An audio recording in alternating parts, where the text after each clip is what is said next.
Welcome to the sovereign system, the only place where we don't just analyze the system, we architect a way out. Are you tired of being told you're a component, a mere cog in a machine you don't understand? We reject the idea that your only goal is to survive the chaos. Our purpose is to become sovereign, that is, fully decoupled, resilient, and in command of your own life. Each week, we use a powerful 360-degree framework combining Terence McKenna's novelty theory, occult history, material sciences, and the intentional change model to cut through the noise and reveal the forces shaping your reality. I'm Dave, one of your hosts. While I often dive deep into galaxy brain complex systems, my co-host John ensures I stay grounded and focused on practical, real-world steps. That's right, Dave. My job is to be the street level translator. I make sure that everything we discuss, from the massive novelty spikes to the four quadrants of reality, is immediately actionable in your day to day life.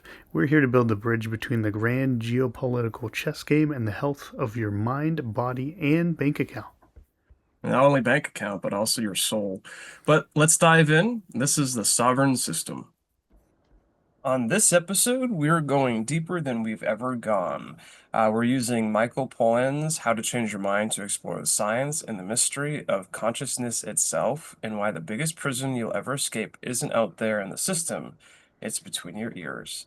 Coming up in this episode, our novelty spike, a landmark study just dropped in Nature Medicine, the largest psychedelic brain imaging analysis ever conducted. Over 500 brain scans, 5 countries, 5 different compounds, and the finding, all psychedelics produce the same 2 changes in the brain. We'll break down what that means for the sovereign system and why the system is scrambling to put a fence around it. Then, the deep dive, the 4 quadrants of the default mode. We're using Poland's framework to show how the brain's default mode network is the neurological basis of everything we've been fighting on this podcast: the identity cage, the armor, the blame loops, the fixed mindset, and how the science of psychedelics reveals a pathway to dissolving it. And finally, the sovereign breakthrough, the pattern interrupt. We're giving you non-pharmacological techniques drawn from the same neuroscience to shake loose from your brain's default groove without a single molecule. This is neuroplasticity as a daily practice. Then we've got our sovereign win, the default mode audit, a 7-day exercise to map the exact mental loops that are running your life on autopilot and start writing new code. This is the one I've been waiting for. Buckle up, architects. Let's recap last week first. Quick recap. Last week was Extreme Ownership with Jocko Wilkin. We showed that accountability isn't a press release, it's a practice. Boeing was our cautionary tale, a company that uses the word accountability, like cologne, spraying it everywhere to cover the smell of a culture where nobody actually owns anything. Right. And the sovereign win was the blame ledger. Catch the blame, find your 2%, write the action. If you did that exercise, you know you have hard evidence of how many times a day you're outsourcing your power to external circumstances, and you've got a stack of concrete actions to take it back.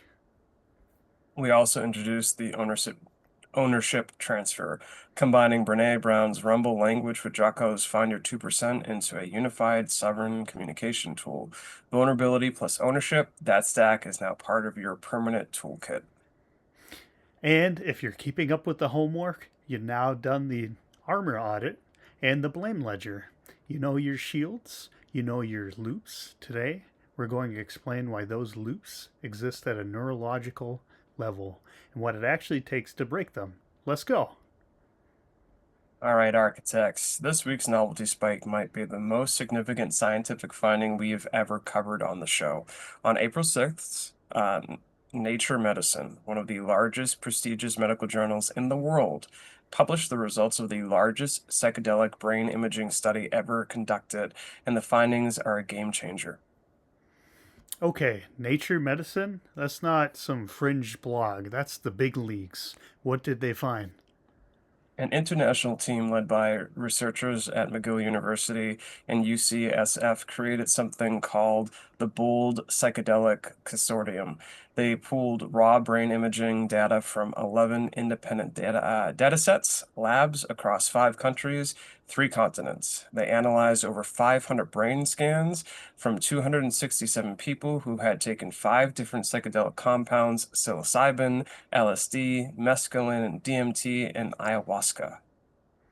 5 completely different chemicals, different molecule structures, different histories, different cultures that use them. And they found what, Dave? 2 things, and this is the breakthrough. Despite their completely different chemistries, all 5 compounds produce the same 2 changes in the brain. Number one, they weaken the connections within established brain networks. Normally, your brain operates in these tightly organized, self-contained systems. Each network talks to itself in a very structured way. Under psychedelics, those internal connections loosen. The rigid structure softens. And number two, they increase communication between the networks that normally operate independently. Brain regions that usually don't talk to each other, sensory areas, abstract thinking areas, self-reflection areas, suddenly start cross-talking. The walls between departments came down. Okay, let me translate that into human language. Imagine your brain is a corporate office. You've got the accounting department in one corner, creative in another, operations in the basement, and the CEO sitting in a corner office with the door closed. In normal mode, accounting only talks to accounting, creative only talks to creative, and the CEO, that's what we're going to learn is the default mode network, sits in his office reviewing the same memos, having the same thoughts, telling the same stories about himself all day long. Under psychedelics, the office walls dissolve. Accounting walks over to creative and says, "Hey, what if we made the spreadsheets sing?" And the CEO's door blows open, and for the first time, he realizes he's been talking to himself for 30 years. That's a remarkably good analogy, John. And the lead research, Dr. Daniel Bazak from McGill, said something that captures the significance perfectly. He said, "This is a breakthrough in how we think about psychedelic drugs. For the first time, they've shown there's a common denominator among drugs that were previously considered completely separate." And here's why this matters for the sovereign system. Because that CEO sitting in the corner office with the door closed, that's rigid, self referential storytelling machine. That's the default mode network. That's the neurological basis of the identity cage we've been talking about since episode 1. And what this study just proved is that 5 completely different keys all open the same lock. And it's worth noting the timing. This week, this study dropped. Harvard Divinity School hosted its 4th annual Psychedelic Intersections Conference. Panels on psychedelics and religion, law, ethics, indigenous knowledge. This is no longer fringe science. This is nature medicine and Harvard. The system is absorbing this. And as we discussed in episode 4, the question is whether the doors of perception exist and who gets to hold the keys. Exactly. And for anyone panicking right now, are they telling me I need to take mushrooms? Relax. We're not prescribing anything. What we are doing is using the science to understand how your brain works, why it gets stuck, and what that tells us about how to get it unstuck, with or without a molecule. That's where Pollan comes in. Let's get into that source material. Dave, give us the Pollan download for anyone who hasn't read the book. Who is this guy and why should we care? Yeah, absolutely, John. So Michael Pollan is one of the most respected science journalists alive.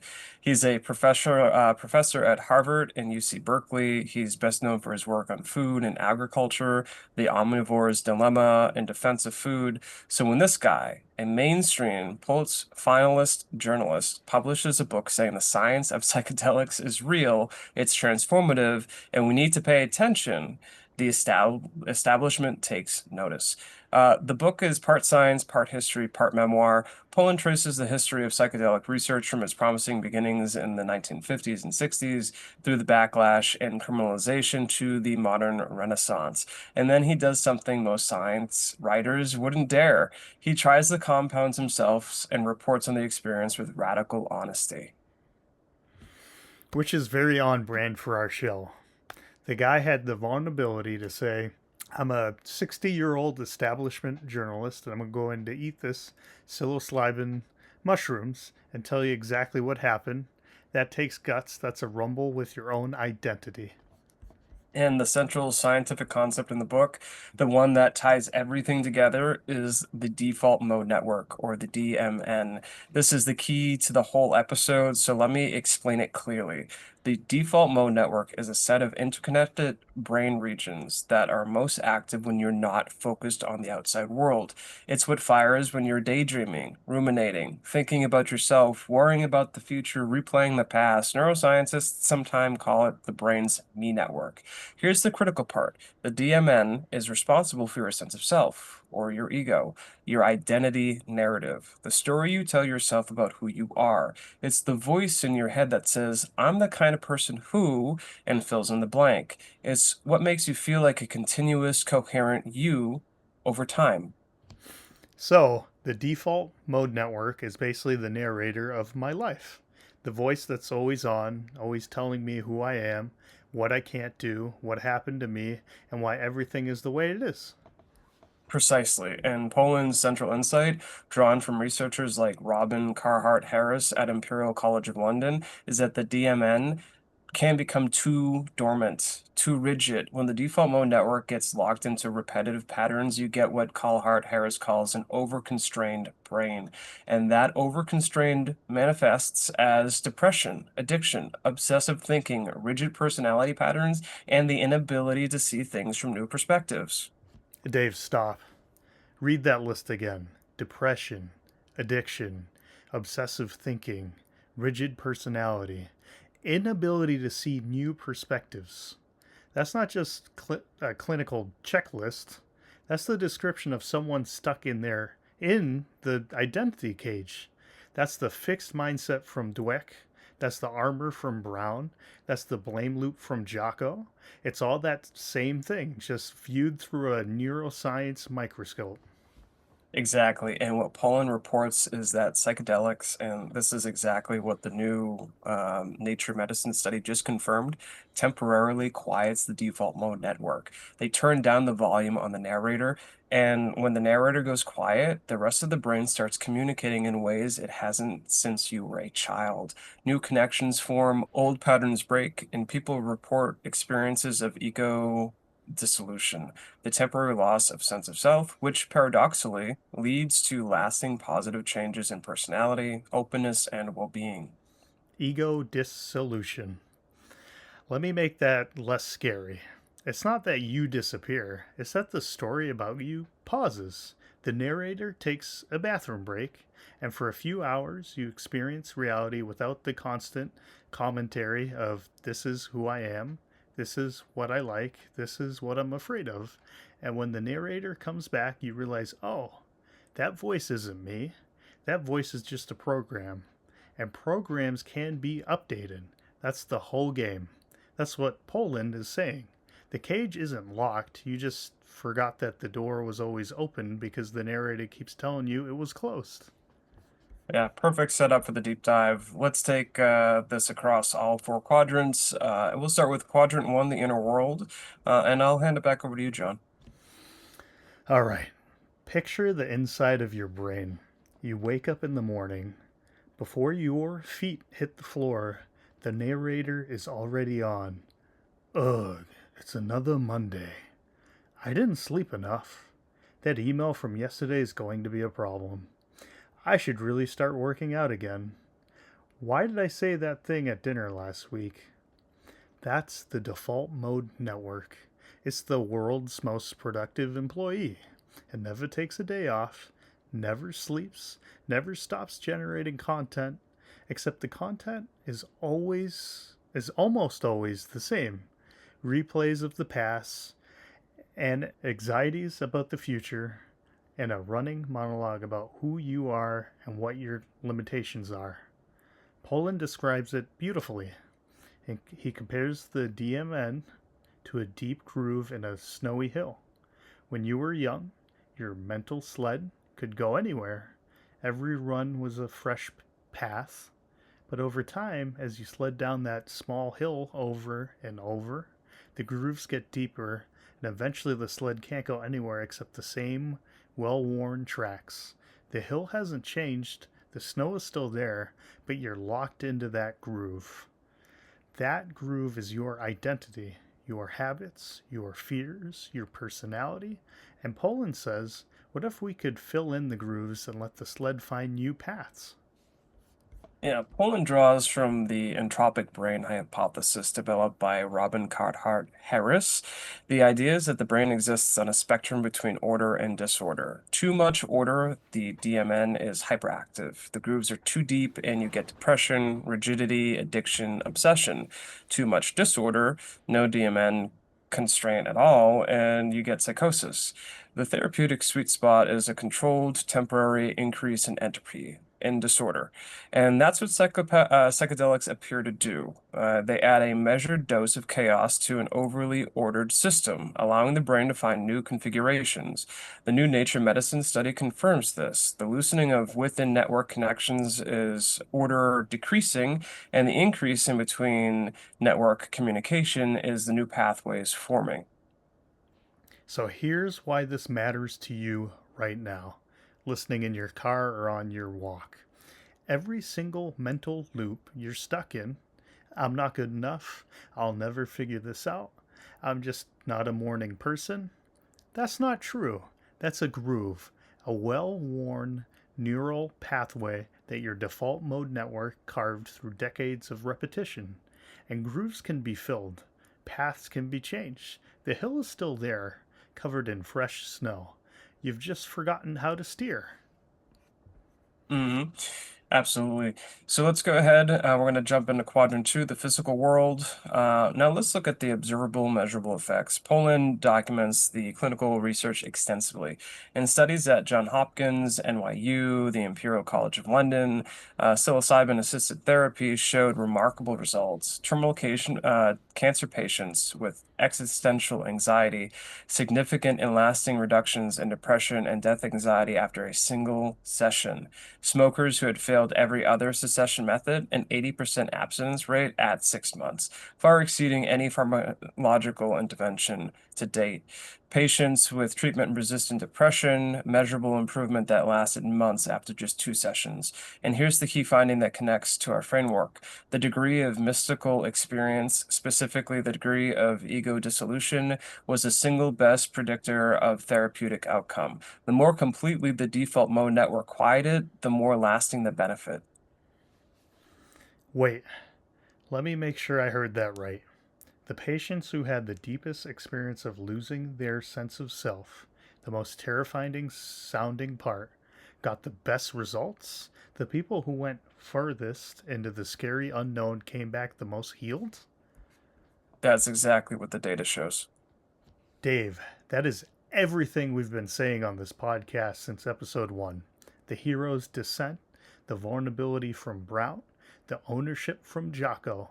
The system keeps telling you to stay safe, stay comfortable, stay in the groove. And the science is now proving with the brain scans and clinical trials in Nature Medicine that going into the discomfort, going into the unknown, going into the place where the identity dissolves, that's where the healing lives. The sovereign move has always been the scary one, and now we have the receipts. Well, John, most learning happens just outside your comfort zone, but not just outside your reach. Let's look at quadrant three, the collective inner world, and I'm handing it back over to you. Now let's zoom out to the cultural level. Poland spends a significant portion of the book examining why psychedelics were banned in the first place, and the answer isn't safety, the answer is culture war. In the 1950s and early 60s, psychedelic research was mainstream. The CIA was studying LSD. Psychiatrists were using it in therapy with remarkable results. Time magazine was writing about it positively. And then the counterculture happened. Timothy Leary happened. LSD escaped the lab and became associated with anti war protests, the hippie movement, and wholesale rejection of the establishment. And the establishment responded not with science, but with control. Nixon declared the war on drugs. Psychedelics were classified as a Schedule 1, no medical use, high potential for abuse, and research stopped dead for decades. Here's the sovereign lens.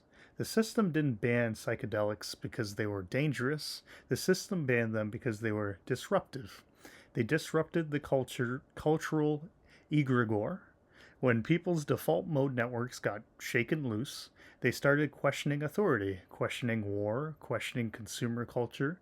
The system's response: criminalize the experience, make the key itself illegal.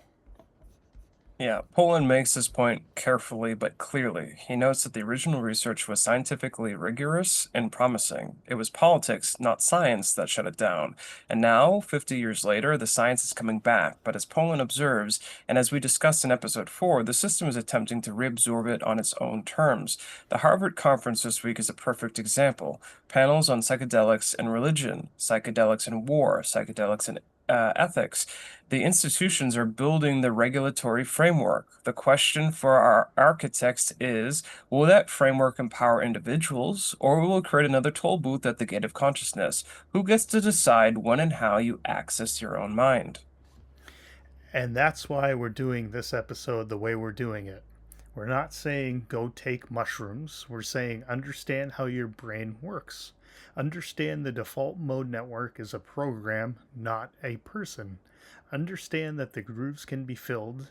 And then in the Sovereign Breakthrough, we're going to give you ways to do that work that don't require a clinical trial or a Schedule 1 compound, because the insight belongs to you, not to a patent holder. Again, completely agree there, John. So let's get into our final quadrant, the collective exterior world. Zooming all the way out, the systemic picture is fascinating and troubling. Poland documents how the modern psychedelic renaissance is being driven by institutional forces. Pharmaceutical companies developing patentable psychedelic analogs, clinical research programs at major universities, and regulatory bodies building approval pathways.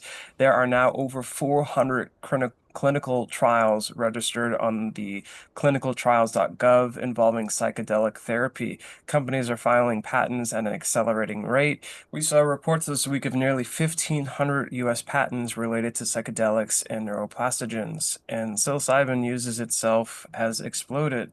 A 2026 study found approximately 11 million American adults used psilocybin in the previous year. The system is not ignoring psychedelics anymore. It's attempting to own them, to patent the key to build the toll booth between you and your own neurochemistry.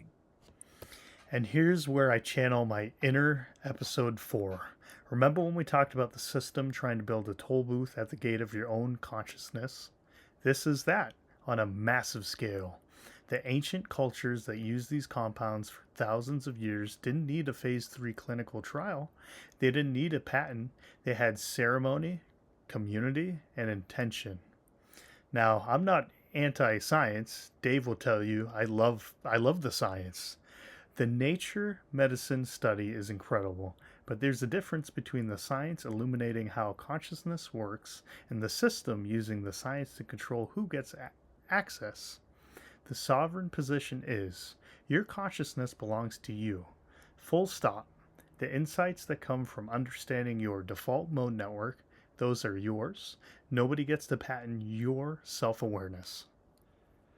And that's why the practical tools in the Sovereign Breakthrough are so important, because the science shows us that the default mode network can be quieted, the grooves can be changed, and new neural pathways can be formed through multiple methods, not just pharmacological ones. Meditation, breath work, flow states, novel experiences, deep nature immersion, all of these produce measurable effects on DMN activity. The molecule is only one key, but it's not the only key.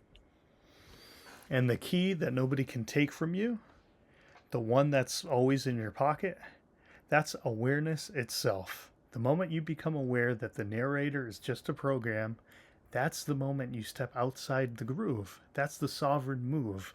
No molecule required.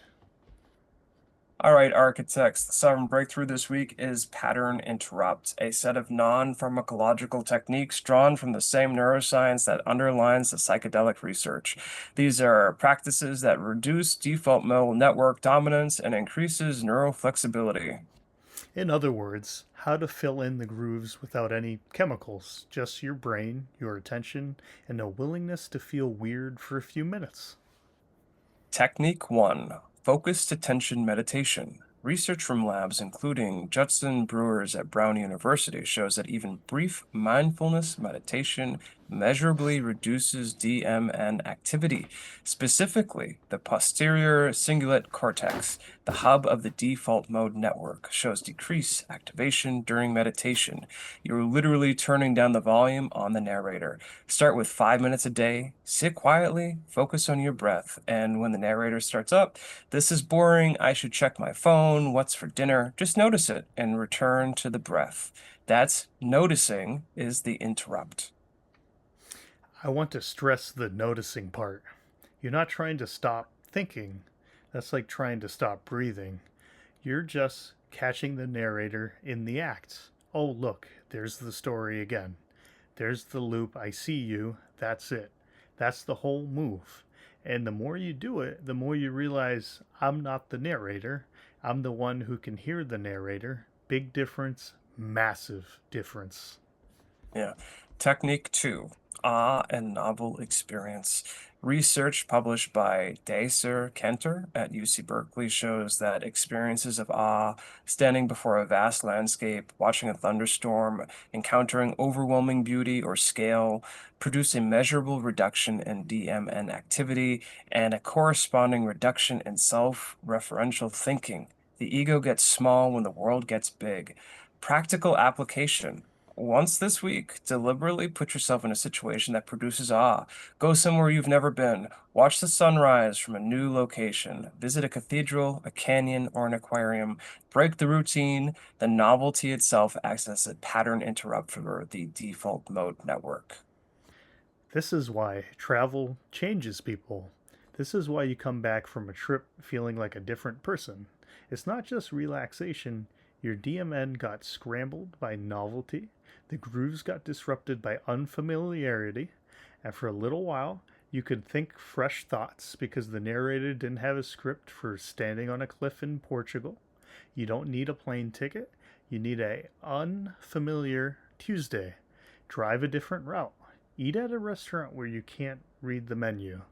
Go to a bookstore and pick up a book on a subject you know nothing about. Any novelty counts. The point is to give your default mode network something it can't narrate on autopilot. Te Technique 3, the micro rumble with your own narrative. This one combines our previous tools. When you catch the narration running a loop, I'm not good enough. This always happens to me. I can't change. Apply the ownership transfer from episode 8 directly to the thought itself. Say, the story I'm making up right now is I can't change. My 2% of this is that I haven't actually tried the specific thing I'm afraid of. My action is I'm going to try it badly once this week. You're rumbling with your own default mode network. You're using Brown's vulnerability language and Jocko's ownership framework to negotiate with the narrator. And every time you do it, the groove gets a little shallower. The path gets a little less fixed. The pattern interrupt architects. Three tools: meditation to notice the narrator, awe and novelty to disrupt it, and the micro rumble to rewrite it. No prescription needed, just practice. Yep, let's head on out, man, with our sovereign win, the default mode audit. So architects, your homework this week, sovereign win is the default mode audit, and this one is going to surprise you with what it reveals. Here's the setup. Your default mode network runs loops all day, every day, but you've never mapped them. You've never written them down. You've just play like a radio station you forgot to turn off 20 years ago. This week you're going to write down the playlist. Over the next 7 days, carry your notebook or use your phone 3 times a day, morning, midday, and evening. Pause for 60 seconds and ask yourself, what was I just thinking about? And write it down. Don't filter it, don't judge it, just capture a raw thought. Column 1, the thought, the exact loop that I was saying or playing. I was replaying that argument from 3 days ago. I was worrying about the meeting tomorrow. I was comparing myself to somebody on social media. I was rehearsing a conversation that hasn't happened yet. Column two, past or future, was this thought about the past or the future? Almost none of our default mode networks will come about the present moment. Track the ratio. Column three, the groove rating. On a scale of 1 to 5, how many times have you had this exact thought? For one, first time, 5, plays daily, possibly for years. This is the groove depth.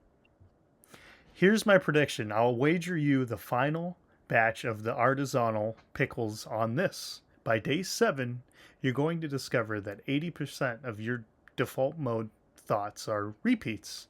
They're not new thoughts, they're the same 5 or 6 loops playing on rotation all day, every day. The same worries, the same regrets, the same comparisons, the same fears. And once you see that, once you have it written down in black and white, you can't unsee it. The narrator loses power the moment you realize it only has 6 songs. That's the beginning of freedom. Advanced challenge. For each groove 5 thought, the deepest, most repetitive loop, write a pattern interrupt next to it. If the loop is I always mess things up, the interrupt is the story I'm making up is I always fail. My 2% is I've been avoiding feedback that could help me improve. My action is I'm asking one person for honest feedback this week. Stack the tools, Arma audit from Brown, Blame Ledger from Jocko, default mode audit from Poland. Each one adds a layer of visibility. Invisibility is sovereignty.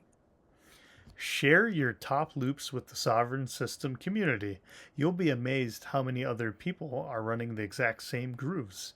And there's something deeply liberating about realizing, oh, this isn't my broken brain. This is the human brain doing what it does. And we can all learn to steer it differently. Yeah, absolutely, John. What a great combination of frameworks. I'm gonna jump off script here for a few minutes. Probably not a few minutes, but I read this book a long time ago, and I was absolutely kind of blown away at how much research had been done in the field of psychedelics in general, and how psychedelics kind of obviously have a very strong connection to consciousness. And I thought this was really important for people because, again, we're not advocating drug use here.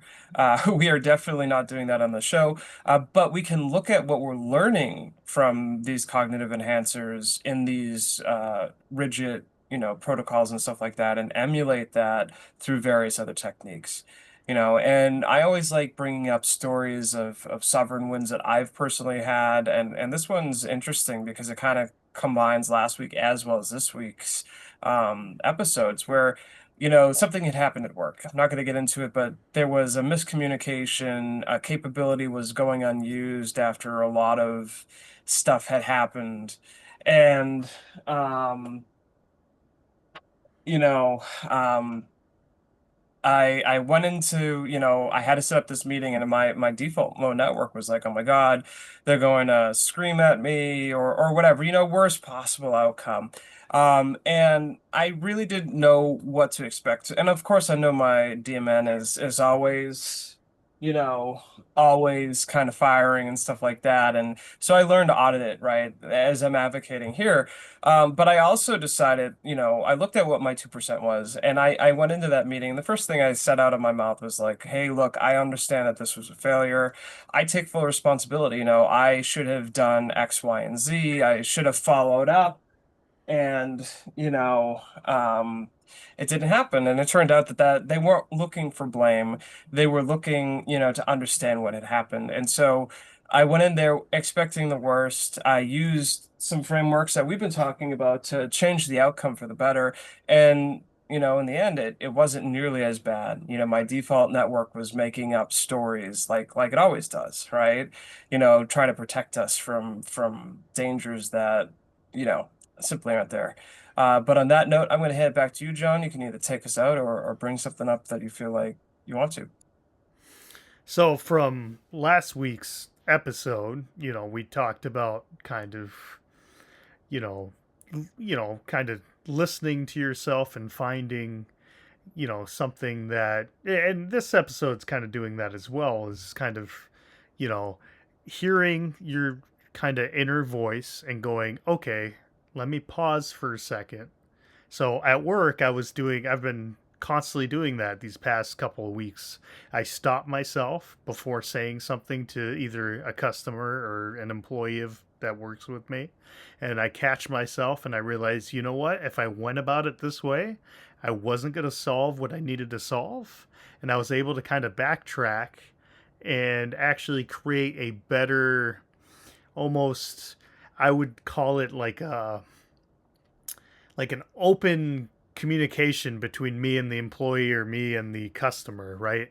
It went from kind of losing myself into my emotions to more accepting my mistakes, of assuming and realizing I need to figure out what the customer needs or what this employee needs for help, instead of being upset with all these kind of barriers that I put up for myself. So I've I've been, definitely winning with our sovereign breakthroughs. And again, keep kind of checking in on yourself, keep kind of talking to yourself. And well, you don't need to talk to yourself, that's just what I do, but you can write down on like a notebook, or type it up on your phone. But make sure you're pointing these things out, because it's going to help you in the long run. Again, it's the little wins that count. It doesn't have to be a huge win right out of the gate.